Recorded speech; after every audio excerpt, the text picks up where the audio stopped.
Falënderimet përkasin vetëm Allahut të madhëruar, vetëm Allahun falenderojmë dhe vetëm për Allahut të ndihmë kërkojmë. E lutem Allahun e madhëruar të na bëjë prej atyre që i përfshin hadithi profetik, i cili thotë në atë shtëpi të Allahut që mblidhen një grup njerëzish për të mësuar fjalën e Allahut, zmbresin mbi ta me lajket, zbret mëshira e Allahut mbi ta dhe me të vërtetë me lajket i lusin Allahun e madhëruar për ta njerëz për falje dhe mëshirë. Dhe me të vërtetë janë konsideruar mezhliset e dijes, tubimet e dijes, mezhlise, tubime, pra vende ose kopshte të xhenetit. Dhe nuk ka momente më të bukura dhe më të mira për besimtarin se sa kur ai kalon kohën e tij duke mësuar fjalën e Allahut të madhëruar, duke mësuar fjalën e Profetit sallallahu alajhi wasallam.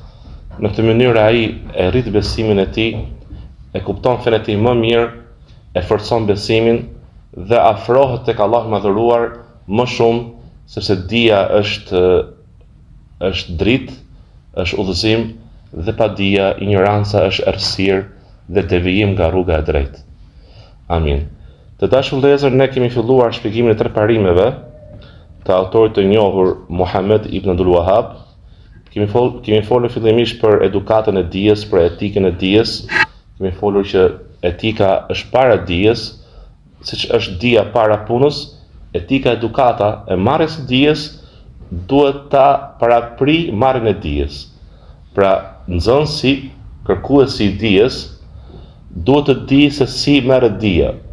Nxënësi i dijes duhet të mvishet një moral shumë të lartë, ketë etikë dhe moral të lartë gjatë kërkimit të dijes. Kur themi kërkimin e dijes, dija që Allahu ka zbritur, duke qenë kërkimi i dijes nga veprat më të mira, më të rëndësishme, më me vlerë, atëherë kërkon që kërkuesi i dijes ketë një moral shumë të lartë në udhëtimin e tij, në këtë udhëtim që ai shpreson të ngrejë nga vetja e tij ignorancën dhe të marrë atë dije, dijen më të mirë, dijen që Allahu ka zbritur, dijen hynore, dijen e librave hynor, dijen e asaj që Allahu ka zbritur tek profetët, në mënyrë që ai të realizojë dhe të plotësojë dhe të vërtetojë sa më mirë qëllimin e krijimit të tij, që është adhurimi i Allahut të vetëm.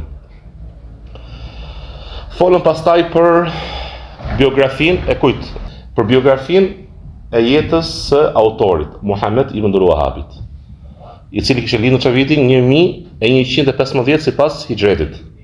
Pra, afërsisht i bie në vitet pra 1700 e sa, sipas kalendarit diellor, kalendarit ton. Kur themi kalendarit ton, kalendari që kemi mësuar ne, se kalendari çdo muslimani, i cili është në realitet, është kalendari i emigrimit, kalendari hënor, që fillon nga emigrimi që bëri Profeti sallallahu alajhi wasallam nga Mekka për Medinë. Sepse është një ndodhi shumë madhështore, shumë e madhe, është një kalim, pra është një ngjarje shumë e rëndësishme për të cilën Umar ibn Khattabi zgjodhi të jetë kjo ngjarje kalendari që muslimanët duhet të mbështeten. Në realitet, muslimani duhet të edukojë fëmijët e vet me këtë kalendar. Vetëm në vetë rreth parë një herë, pastaj edhe fëmijët i njohin me këtë kalendar, sepse ky kalendar përbën një pjesë të identitetit ton islam. Sepse edhe kalendari që është diellor kthehet ku? Në çfarë identiteti? Kristian. Fillon me kë? Me Jezu Krishtin, që thojnë ato e thojnë me ngjalljen e Jezu Krishtit, se ata mendojnë se ai u vra. Pra Allahu thënë në Kur'an, ai nuk u vra dhe as nuk rizua, por se Allahu e ngriti lart tek ai të gjallë. Folëm pra për biografinë dhe jetën e tij që kur ishte i vogël derisa ai kur u rrit dhe u poq në dije dhe u bë thirrës në të vërtetën dhe u quajt reformues dhe rinovues i thirrjes profetike. Thirrja e Muhamedit ibn Wahhabit, pra ishte në një kohë, në një gjendje, në një vend në gatishmën arabik, kur ishin përhapur devijimet, idhujtaria, bidatet, shpikjet në fe. dhe erdhi si një rinovues i thirrjes profetike, një thirrje e cila në atë kohë ishte zbet, ishte e fjetur, ishte e humbur tek njerëzit. Dhe Allahu i madhëruar në përmendën hadithin që në çdo fillim të një shekulli, asanda që kjo hadithi, Allahu dërgon një rinovues, një reformues, jo që vjen mbi diçka të re, po i zgjon besimtarët të kthehen tek bazat e tyre, tek burimet e tyre, që është Kurani, Suneti, siç e kuptuar të parët tanë të mirë prej sahabëve, prej shokëve të Profetit sallallahu alajhi wasallam dhe shokëve të tyre tabiinëve. Dhe folëm që dietarët e Islamit e kanë konsideruar, pra ata që erdhën pas tij, Sheikhul Islam, pra dietarin e Islamit, Muhammed ibn Wahabit, si rinovuesin e thirrjes profetike. Sot unë ju njoftova dhe mësimin e kaluar që kisha zgjedhur për ju që të flisja për shpifjet e mëdha dhe të shumta që janë bërë këtij personaliteti që me të vërtet është personalitet që është bërë zullum, padrejtësi, me shpifjet e shumta që janë bërë atij vetë si njeri dhe thirrjes së tij. Nga personalitetet që janë shpifur shumë ndaj tyre në historinë islame janë të shumtë dhe prej tyre unë duhet përmend dhe një personalitet që e kam pasur në temën time të masterit, që quhet Harun Rashidi, Khalifja Harun Rashid, një nga khulefat, një nga prisit abasit, që njihet që ka qenë nga prisit më të mirë, por se Rafidit, që ai luftoi shumë, dhe orientalistët, pra i ka luftuar shumë dhe romakët, kanë shpifur shpifet ka më ndryshme, ka qenë njëri i qefeve, i grave, pinte alkoolin, të kanë ardhur nga Rafidit, nga Shiat, të cilët ai luftoi në kohën e vet. Dhe gjithashtu kanë ardhur nga orientalistët e kohës së sotme, të cilët kanë një urrëtie të kaluar të vjetër mbi këtë personazh ose personalitet i cili në kohën e tij ai ishte i njohur që një vit bënte haxh si halife dhe një vit luftonte me mujahidinët për shlirimin e vendeve dhe babai i tij Mehdi që në moshën 16 vjeç e vuri komandant të një ushtrie prej 200 vetave, një ushtri që luftoi kundër romakëve në kohën e tij. Dhe nga personazhet ose personalitetet që janë shpifur ndaj tyre, dhe kanë qenë i është bërë padrejtësi, është dhe personazhi jon, autori i librit Muhammed ibn Abdul Wahhab. Vlla i Sandri bëri një pyetje shumë që ka lidhje me temën tonë, tha ç'është Wahabi? A ishte kjo pyetje? Pra Wahabi është fundi i emrit Muhammed, biri i Abdul, i robit të Wahabit. Wahab është nga emrat e Allahut. Që kur e marrin fillimisht, shikojmë nga ka dalur ky emërtim i gabuar. Pra dikush kur do të marrë të emërtoj që ti, pra ose ti ke krijuar ose ke shpikur një grupacion që quhet Wahabit, e merr nga emri jot. Për shembull nga Yunusi, ose nga Ahmedi, ose nga Erioni, ose nga Sandri, për shembull thot Yunusiyunët, ose Muhamediyunët. Jo, e morën nga emri i fundit. Dhe është emri i Allahut në realitet, Wahabie. Wahab është dhuruesi më i madh. Allahu i madhëruar. Dhe emri i babait është Abdul Wahab, robi i dhuruesit më të madh. Cili është shkaku që e quajtën, pra Muhammed ibn Wahabin e quajtën si grupacion ose si medhheb i ri i asaj kohe. Në realitet, medhhebi i tij në fik ishte Hanbali. Pra katër medhhebet në fik, ju e dini. Hanefit, Malikit, Shafiit dhe Hanbalit. Medhhebi i tij ka qenë Hanbali. Në atë kohë, në gazetën arabik, më të përhapur në atë vend, në atë zonë ishte medhhebi Hanbali. Babai i tij ishte Hanbali. Xhallarët e tij ishin Hanbali në fik. Në besim, prindërit e tij, xhallarët e tij ishin në besimin e Ahlus Sunne wal Jamaa, pasuesve të Sunetit, pra besimin e saktë, në besim që ka pasur dhe Imam Shafiu, dhe Imam Ahmedi, dhe Imam Ebu Hanifi dhe Imam Malik. Një besim ka pasur. Lidhje me shumë çështje të besimit, ose shumicën e çështjeve të besimit ka qenë në një mendim.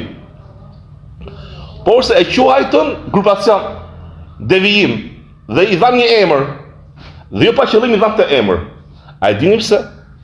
Sepse Wahabije është një grup tjetër që ka dalë në shekullin e dytë të Hijretit. Grup i dalë nga feja. E quanin vetë musliman, por se ata i lanë detyrimet e shariatit. Një grup që kishte dalë nga feja dhe dietarët e asaj kohe, dietarët e Sunetit, folën që në xhamit e tyre nuk falesh, se ata nuk janë besimtar. Ata kishin vend falje, por një islam tjetër, një islam i cili i tyre, në thonjza, që i rrëzoi detyrimet e shariatit. Dhe në librat e dietarëve të kaluar, të shekullit të 2, të 3, të 4, ishin përmendesh ky grup, ky grupacion me të emër Wahabi, një grup i humbur. Dhe njerëz të zakonshëm kishin dëgjuar që ka qenë një grup i humbur të kaluarën. Dhe kur e quajtën të dietar Muhammed Wahabin dhe pasuesit e tij, pasuesit e thirrjes së tij, kishte thirrje profetike, i quajtën me këtë emër, qëllimi ishte për çfarë? Për t'i larguar njerëzit nga ky grup, duke kujtuar çfarë? Që këta janë grupi i humbur, siç kanë qenë Wahabit e parë. Po s'ka lidhje. Pra shekulli i 2 Hijrit me shekullin e 11 ose 12 ka afërsisht 9 shekuj. 8 shekuj ka diferencë. Dhe ata cilët kanë folur për këtë grup, për dietarëve që kanë përmendur biografitë e dietarëve të kaluarën ose biografitë e grupacioneve të kaluarën, kanë qenë në shekullin e 5, 6, prap para se të dilte Muhammed Wahabi. Dhe s'kishte lidhje pra grupacioni i humbur që ishte në shekullin e 2 të Hijretit, sipas emigrimit, me thirrjen e Muhammed Wahabit. Prandaj ka qenë e qëllimshme, me qëllim të keq, që çfarë? Të quanin këtë grup Wahabi. Kjo ishte pyetja Sandor? Pra në rreth parë një herë s'ka kuptim, se është burimi ose i quajtjes të ti grupi, nëse quhet grup, ose të thirrjes së shehut, thirrjes së shehu thirri në të, që në realitet ishte thirrje profetike e bazuar në baza, në Kur'an dhe Sunet, me Wahabie nuk ka kuptim në dy aspekte. Në rreth të parë nuk është emri i tij, është fundi i emrit dhe është emri i babait të tij, pra robi i Wahabit, dhe e dyta është, në aspektin e dytë është që ka rrjedhur ose e kanë quajtur me këtë emër për shkak të kujt, në mënyrë që njerëzit të mendonin se ky është një grup i devijuar, i dal nga feja, dhe nuk i përkiste të vërtetës ose thirrjes së vërtetë. Por të njohur tani me shpifjet që janë bërë Muhammed Wahabit, duhet që nëse duam t'i studiojmë tamam, dhe kjo nuk kërkon një mësim të sotëm, po fakt dietarët kanë shkruar libra në lidhje me çfarë, në përmendjen e cilat janë shpifjet, pra shtjellimisht, dhe kanë përmendur gjithashtu përgjigjen ndaj këtyre shpifjeve.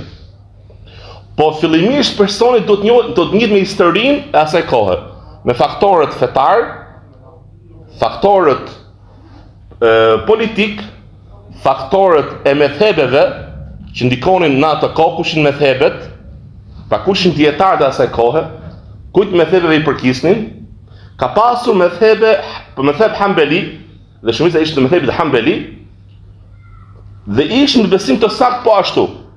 Po siç përmendëm në mësimin e kaluar, nuk kishin guximin për ndryshuar të keqen që i rrethonte. Sepse shumica e njerëzve besonin në varret, besonin në vendet e mira, që quhen vendet e mira, ose në tyrbet. ishin përhapur shpikjet në adhurime, shpikjet në fe, të ndryshme. Po të dili kundra rrymës, kundra shumicës, do luftoheshe.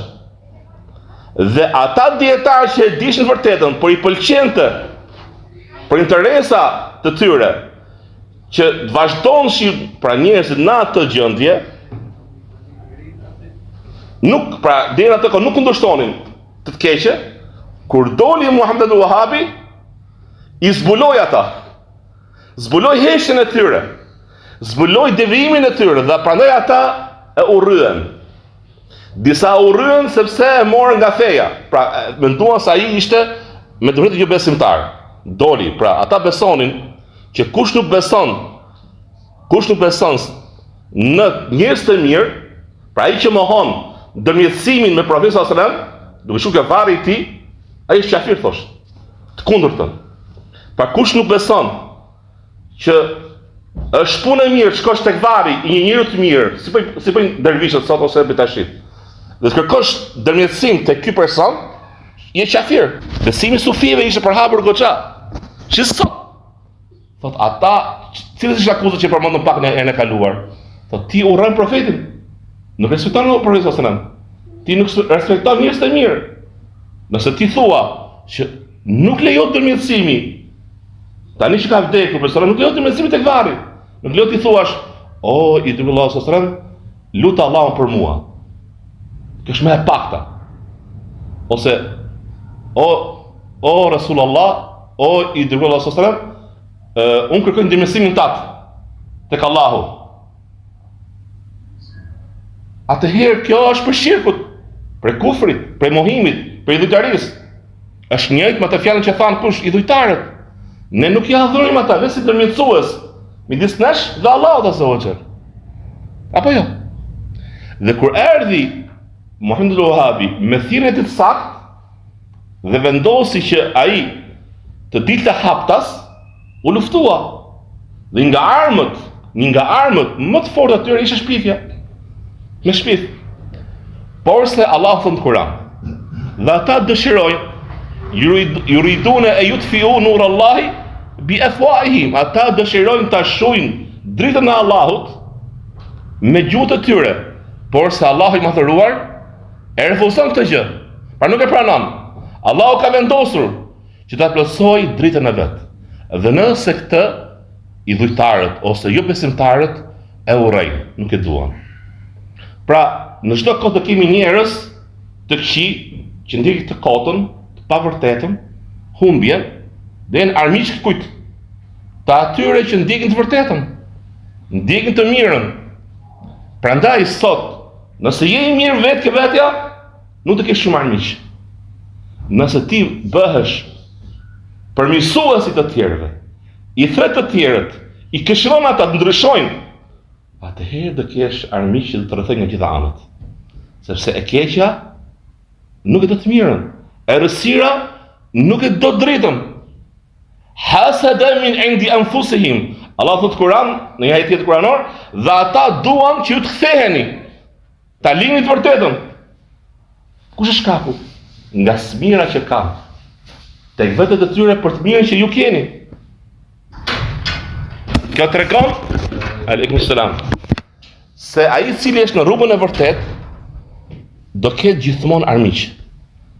Ai që është në rrugën e vërtet, duke qenë përmirësues dhe rregullues. Prandaj, shpifja e parë që i është bërë Muhammed ibn al-Wahabit, që ju e dini sot, që dhe vahabistët, keni parë beson rrjetet sociale, ka një lloj rrjetje, disa shkojnë që ai është mason, masoneria është themeluar si sekt ose rrym pas ti në vite, si vit. S'ka lidhje, po masoneria me Muhammed al-Wahabin. Po që thënë, ai ka qenë ekstremist tekfirist, i bën të muslimanët qafira. Atëherë, dikush shpif që Yunusi është, shumë njëri që vjedh. Një njëri normal, pra edhe në ligjet jo besimtare që thotë, pafajësia është origjina. Pra çdo kush ka të drejtë pafajësisë. Derisa të vi çfarë? Një argument ose diçka që vërtetohet që ky është i fajshëm. Pra origjina është që unë shpive nuk e kam, që pretendon dikush. Vetëm nëse vjen me argument. Që vërteton ka argumente, prova që quhen, që vërteton që ky person është ekstremist. Atëherë, si mundet të njëjti person që është ekstremist? E para, nga sjellja e tij. Ekstremiste, e ashpër, e vrasht dhe me gjithmonë mendimet ekstreme. Që ka ashpërsi në to, vështirësi. Nga ato shkrimet që ai ka bërë, apo jo? Ka bërë shkrime në të cilat tregohet që ai është i ashpër. Shkrime që lidhen me gjykimin e çështjeve, pra gjykime ekstreme mbi çështjet, ose gjykime ekstreme mbi njerëzit. Ai gjykon që ky person që bën këtë vepër është i tillë. Ky person që bën këtë vepër është i tillë, është i besimtar për shembull. Atëherë, në lidhje me shpifjen e parë që ishte që ai ishte ekstremist, ishte tekfirist, i bënte muslimanët shumë lehtë jo besimtar. Kjo shpifje nuk ka bazë në librat e tij, në dorëshkrimet e tij, as në lloj bazë. Përkundrazi, ka bazë që tregon që ai ka qenë nga më tolerantët e kohës së tij, në lidhje me gjykimet ndaj të tjerëve. Hajde tani dalim ke lëndësi i namazit. Ai që lë namazin pesë namazet. Në methebin e Hambeli, çfarë është? Sandri e di? Është i besimtar. Ai që lë namazin nga përtatësia, pa tërë namazet, nuk falet, neglizhon, e pranon namazin. Se ai që e mohon si namaz, ke gjithë methebet është kafir. Ai që po është detyrë namazi, po unë nuk kam mundësi të falem. Jam punë, përtoj, s'ka mundësi, do falem. Ky person, ke methhebi Hambeli, çfarë është? Është i besimtar. Kurse Muhammed ibn Wahabi çfarë thot? Thot, nuk mundem, thot, të bëj jo besimtar. Një besimtar i cili pranon shahadetin, i pranon dhe 4 shtyllat pas shahadetit. Kjo është tekstualisht fjala e tij, s'po flas me çka që është pra në imagjinat ose iluzion. Fjala thot kjo. Është një fjalë e cila sot nëse thot dikush thot, "Ora sa tolerues që ka kë? Sa tolerant që ka?" Atë çfarë thot? Ai i cili pranon 5 shtyllat e fesë islame, që është shahadeti, namazi, agjërimi, zekati dhe haxhi, i pranon. E praktikon të parën, që është kusht për besimin, që është e thot shahadetin, është bërë musliman. Por se ke 4 shtyllat e tjera, nuk ka unanimitet midis dietarëve, pra dietarët nuk kanë një fjalë të vetme që ai që i lek një nga shtyllat ose të 4 është kafir. Ka kundërshtim midis dietarëve. E kuptuat? Pra dhe një herë.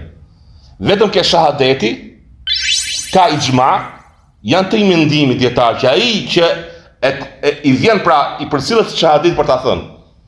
E kupton shahadetin dhe i thuhet që do ta thuash që ti je musliman dhe nuk e thot, pra dikush thot unë e pranoj shahadetin, por nuk e them. Çfarë është?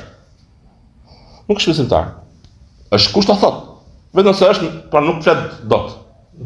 Nuk flet dot, po. Nëse ai flet, nuk e pengon diçka nga ana shëndetësore. Atëherë e ka detyrë ta dëshmoj, ta shpreh. Nëse nuk e shpreh, nuk është besimtar. Pas shahadetit, tu janë gjithë i mendimi. Pas shahadetit, ke 4 shtyllat e Islamit më pas, nuk janë të i mendimi gjithë dietarët, nëse për shembull ke çështja e namazit, ai që lë namazin nga përtatësia. A janë të i mendimi të gjithë që është kafir? Jo. Atëherë thot, nuk thot shehu, Muhammed ibn Wahabi thot, Allah më shëroft. Nuk mund të bëj thot kafir një besimtar thot për diçka që ka kundërshtim midis dietarëve, nuk ka ixhma. E kuptuat rregullin?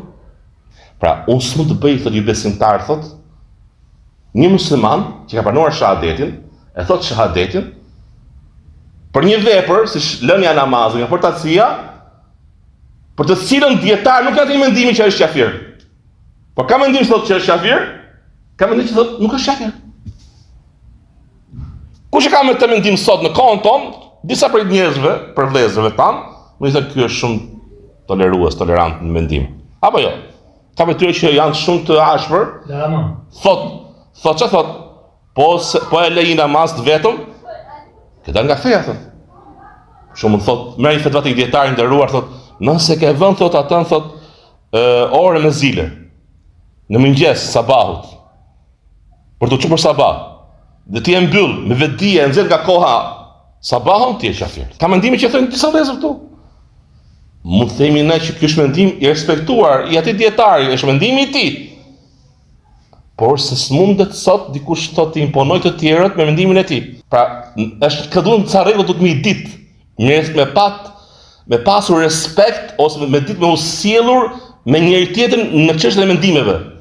Në çështje të vëllezër të nderuar që ka disa mendime, nuk lejohet askujt të imponoj tjetrin në mendimin e tij. Por se që të këshillosh, këshillon. Argumentohu për mendimin që ti ke. Dhe thuaj, ky është mendimi që unë mendoj që është i saktë. Në fund fare, s'ke të drejtë as pak që ti thosh tjetrit, merr mendimin tim of this. Kur, s'lejohet. Dhe sheku tekstualisht thot, dhe nuk është e mundur thot që të bëj thot jo besimtar, një person i cili nuk falet për shkak të vërtetësisë, sepse unë kam rregull thot, të mos bëj jo besimtar për një çështje që s'ka unanimitet midis dietarëve. Nuk njihet që natyra dhe karakteri i shekut ishte karakter ekstremist në lidhje me gjykimin, pra ndaj njerëzve. Sot ekstremistët ose ata që janë tekfirist ose quajmë ne që nxitohen dhe janë ekstremist në gjykimin ndaj të tjerëve me kufër, me mohim, që në besimtar, janë persona që shumicën e rasteve ose në çdo rast nuk bazohen në argumente të qarta.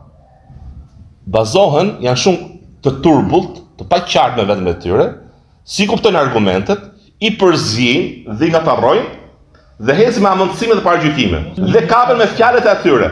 E tha kështu, e tha ashtu, e ka kuptimin këtu, dhe jep kuptimin që do ai. Për edukatës, kur duhet të argumentohesh për një çështje, do t'i mbledhësh gjithë argumentet. Shumë ka një argument që vlen për një çështje, është një.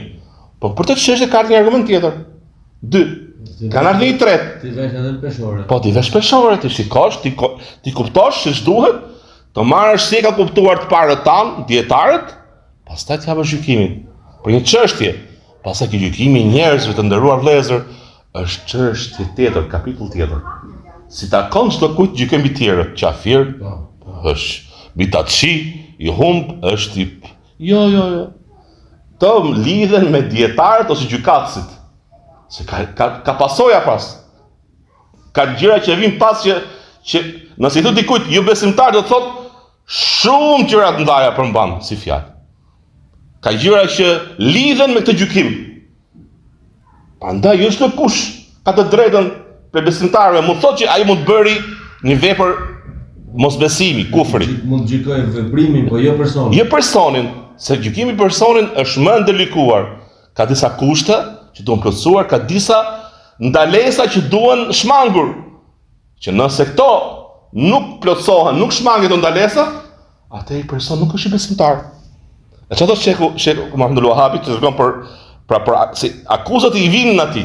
Shpirti i vinin dhe ai përpiqesh nëpërmjet dorëshkrimeve, letrave që çonte jashtë o ke princat, o tek njerëzit që ishin me pozitë, ose tek nxënësit e tij që kishte jashtë dëraijes, jashtë vendit të tij, ti saronte besimin e tij. Dhe çfarë thot? Me vërtet thot, ne nuk bëjmë thot qafir atë që adhuron idhullin mbi varrin e Abdul Qadrit ose mbi varrin e Ahmed al-Badawi. Me arsyetimin se si ka ardhur argumenti dhe nuk ka këshilluar askush. Thot kur ne thot nuk bëjmë qafir një person i cili adhuron idhull mbi varrin e Abdul Qadrit ose varrin e Ahmedit. Me arsyetimin që argumenti nuk i ka shkuar, nuk e di që kjo është mosbesim. Ai e di po të mirë atën. Me shkuat i ke varri. Po ashtu e ka mësu? Ashtu e ka mësu. Thot ne këta i justifikojmë. Që kjo është e qartë. Thot si mund të ne bëjmë qafir, thot, pra del ke shpifja atyre. Thot si mund të bëjmë qafir, thot një besimtar që është njësues i Allahut. Adhuron vetëm Allahun dhe nuk bën këto vepra. Por fes se çfarë? Nuk bën emigrim. Çfarë thonë ato? Ju bëni qafira ata që nuk emigrojnë tek ty. ata që nuk vinë tek ty, ata që nuk luftojnë me ty bashk, ata që nuk bëjnë qafir, ata që ti bëjnë qafir. Dhe njëherë, thot, është e pamundur, thot, që ndet bëjnë qafir këta njerëz, këta besimtar. Thot, kjo është shpifje shumë e madhe. Thot, subhanallah, innahu buhtanun azim. Me të vërtet, thot, lavdia ta kanë Allahut, i pastër është Allahu nga çdo emet. Thot, kjo është një shpifje e madhe. Dhe sot i vërem, Ahmadul Wahabi ka vrarë muslimanët, bën qafira muslimanët, në gjërat më të këqija, që i thënë shumica që kanë janë ndikuar nga sufizmi, janë ndikuar nga shiat, që ka një lloj përzierje midis shiave dhe sufizmit për herë ka qenë historike. Dhe që më kanë bashkëpunuar me njëri tjetrin. Sepse kanë përgjasime deri diku. Lidhe me pra kërkimin bereqet tek shehlerët e tyre, në lidhje me lutjen, pra ndërmjetësimi me njerëz të mirë, pa qysh e kanë dervishët ose ato sot që kanë betashit, që shkojnë tek varri dhe çfarë bëjnë? Shkojnë dhe kërkojnë bereqet ke varri, që vendi i mirë. Kështu kanë dhe sufistët, ata të thelluar të sufizëm, që kanë devijime shumë ndaja. Thot, duhet rabita, duhet një lidhje midis teje dhe Allahut, pra me shehun. Është me të vërtet vet idhujtaria. Prandaj Muhamedul Wahabi e tekston shumë qartë. Thot, ne nuk bëjmë, thot, ju besimtar, vetëm atë i cili i vjen e vërteta. E refuzon të vërtetën mbasi i bëhet e qartë. Bëhet kryeneç, rebelohet të vërtetës dhe mohon të vërtetën dhe e shan të vërtetën, atëherë thot bëjmë ju besimtar. A shino subhanallah. Dhe sot, pra shikoni një personalitet, një karakter tolerant. Është karakteri që ka pas profeti sallallahu alajhi wasallam, i mëshirshëm në njerëzit. Dhe ata donin ta cënonin, të shpivin ke gjëra më që njerëz largohen. Ose e urrej më tepër, që është ekstremizmi, që është mospasja e mëshirë. Ose imponimi i gjërave. Shpifja e dytë është, shehu përmend të gjendjen që kanë qenë para, fillim të tyre. Pra babai i tij, ai vetë fillimet e vetë atë kërkimit dijes. Thot, ne thot dhe dietarët tanë thot kemi qenë në ignorancë. Nuk e njihshin Islamin. E çfarë thot? Thot, shehu thot nga shpifjet i bën qafir vetes tij thot, dhe bën qafir dietarët në kaluarën. Thon, se ata nuk kanë njohur thirrjen e shehut, thirrjen që ai filloi të thrisën atë. Dhe ky është i gabim shumë i madh, është një shpifje shumë e keqe. Shehu në këtë tekst thot, ne nuk e njihshin Islamin, ju nuk kuptojmë Islamin, thelbin e Islamit si Islam, nuk e kishim pranuar. Thot, nuk e kishim kuptuar fjalën la ilaha illallah, kuptimin e saktë dhe të vërtetë të saj, që është kuptimi i të dyave, dhe kuptimi, pra, tauhidit rububie, që ne besojmë se Allahu është i vetmi krijues, i vetmi sundues, Zoti i gjithçkaje, dhe besojmë gjithashtu që atij takon adhurimi i vetëm. Dhe shumë prej pra dietarëve të asaj kohe e jepnin kuptimin e kësaj fjale që nuk ka zot tjetër përveç Allahut. Por shumë ndonëse i thotë dikush sot i thuaj personit, "O vëlla, si përthet la ilaha illallah?" Thotë nuk ka zot tjetër përveç Allahut. Thotë gabim. Ç'kuptim, nuk ka krijues tjetër përveç Allahut? Kjo është e vërtetë. Po kjo fjalë, pra kjo dëshmi nuk përmban këtë gjë.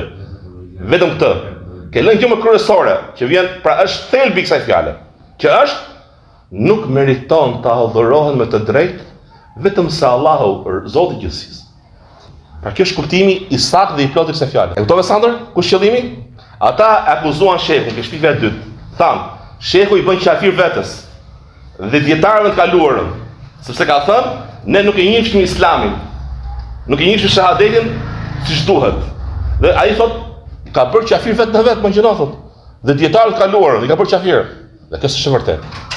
Qëllimi është që Islami në kuptimin e shehut, që ka pasur për qëllim në këtë fjalë, është që Islami ndahet në dy lloje. Islami i përgjithshëm, që ka në të dhe gabime, devijime nga njerëzit, dhe Islami që është larg çdo devijimi, larg çdo bidati.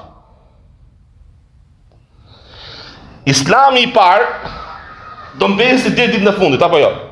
Çka ardhur që njeriu I fundit që Allahu I madhëruar para se të bëhet kiameti çfarë bëj? Do sjellë një erë.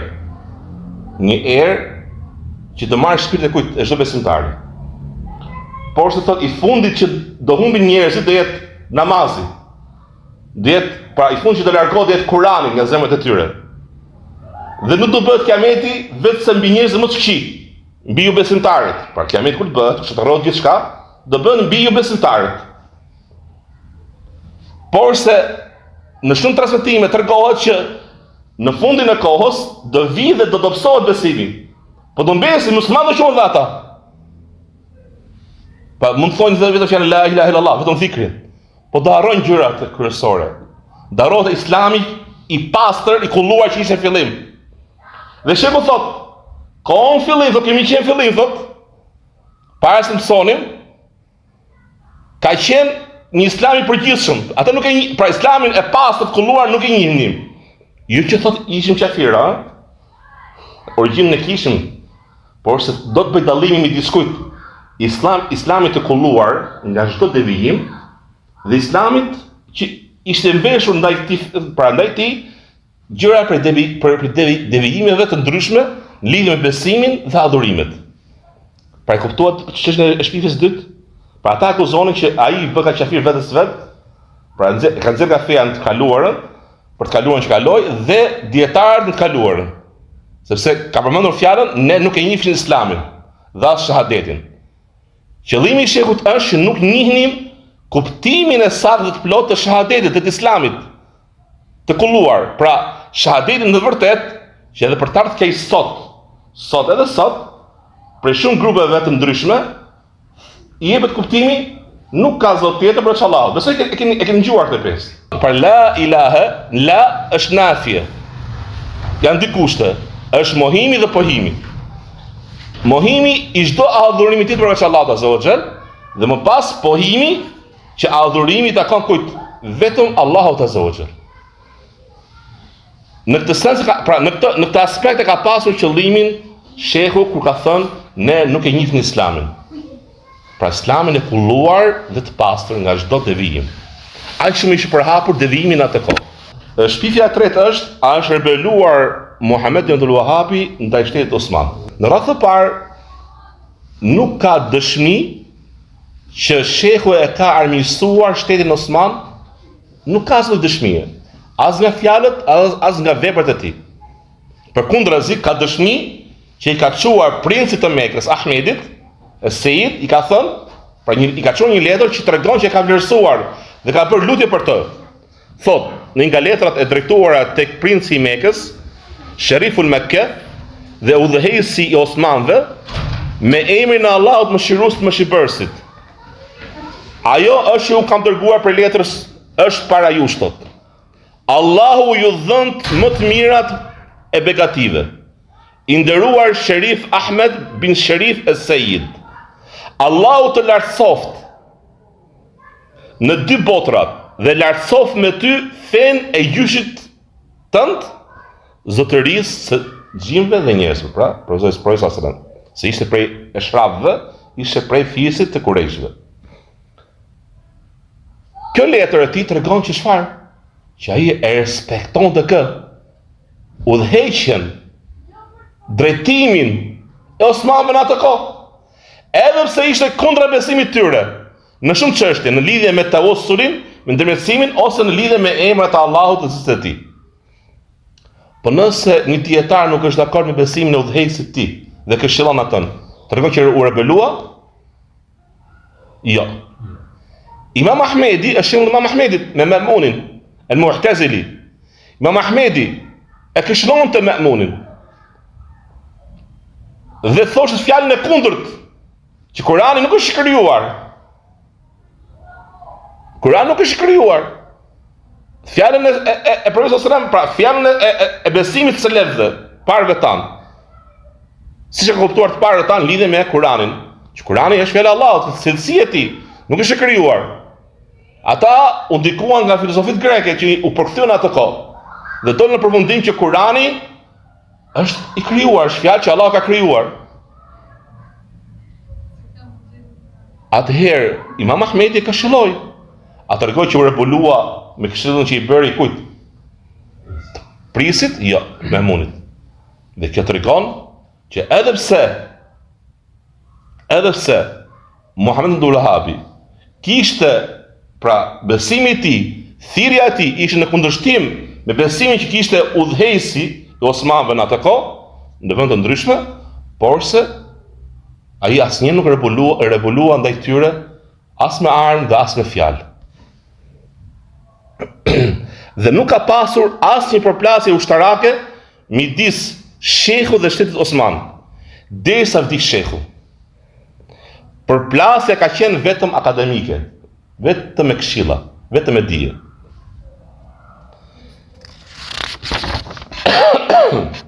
Përplasja e parë ushtarake ka qenë në fillim të kohës së Abdulazizit ibn Muhammed ibn Saud. Djali i Muhammed ibn Saudit. Pra ai që ndihmoi shehun. Kundra kujt? Pra ka qenë në vitin 1211, përplasja e parë. Kundra udhëheqësit me Malik të Irakut. Dhe ishte kjo përplasje si kundër përgjigje të sulmeve të tyre fillimisht, të me Malikëve të Irakut, që kishin hyrë në tokat e Neshtit, kishin plashketur pasurinë e njerëzve, e muslimanëve.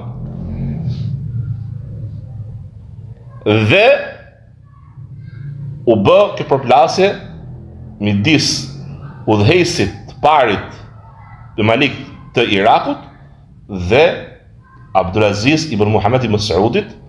Kishte përplasje e parë dhe nuk kishte lidhje pra shehu atëherë kishte ndruar jetë. Allah më shëroft. Pra nga kjo akuzë ai është i pastër, po edhe sikur të ishte një mbrojtje e kujt? E territorit të tyre.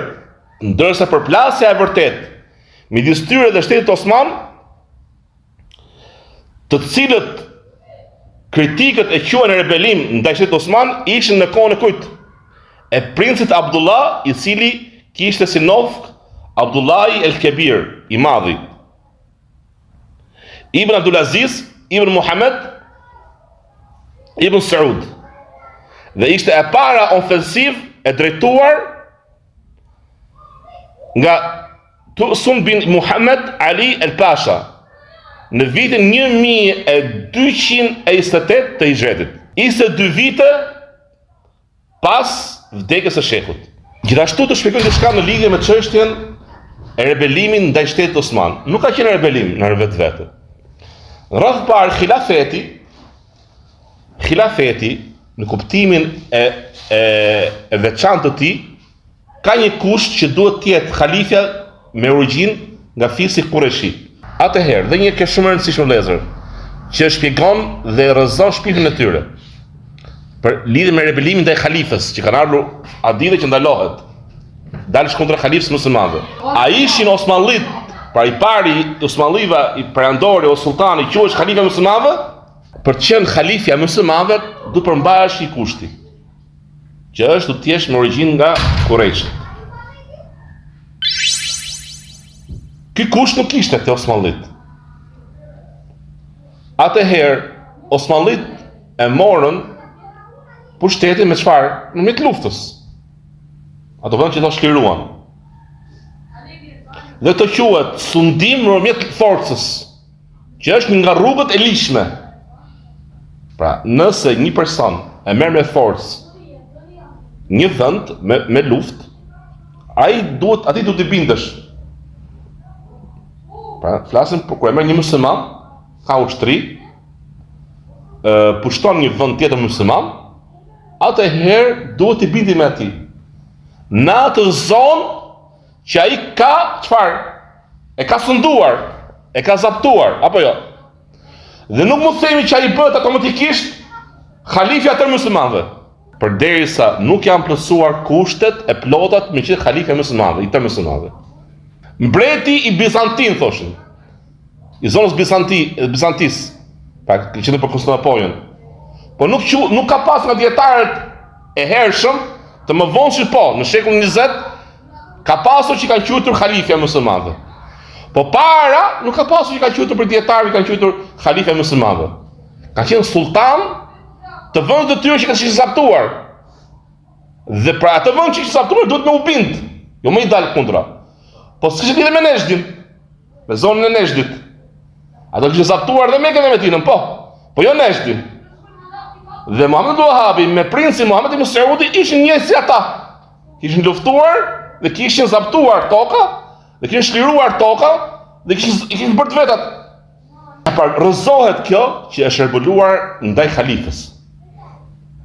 S'ka pas halife, në kuptimin e veçantë, specifik. Ndonjëherë nuk ka pasur kur ka qenë gjallë Muhammed Wahabi për plasje ushtarake. Kjo është e para. Dhe ai që ka ndodhur më pas, ka qenë dy vendeve muslimane. Pastaj, kohën ku ka qenë Osmanlit, Perandoria Osmane, atë kohë ka qenë shumë e dobët. Murabitinët, me Malikët, Selajikët, Selgjukët, që është edhe ke filmi, ka qenë dëntarë. Po, edhe pse ka qenë dëntarë, dhe kishin një gjykim dhe një udhëheqje të pavarur, ata bën shlerime në krah tjetër shumë dobishme. Dobinë e muslimanëve. A ka pas ndonjëri nga dietarët që i ka nënçmuar dhe i ka kritikuar këta? Sepse kishin dalë të pavarur nga Perandoria Osmane? Jo. Përkundër se kanë lavdëruar Selgjukët, Murabitinët, qoftë në lindje, qoftë në perëndim. Ashtu veproi dhe Muhammed Wahabi. E bashkoi gatishën arabik, që ishte në fise. Pa kjo ishte lavdërueshme. Ofensiva që përdori, pra fëmijët e tij, nxënësit e tij më pas, ishte lavdërueshme. Ata bashkuan fiset. Arabë që ishin çfarë?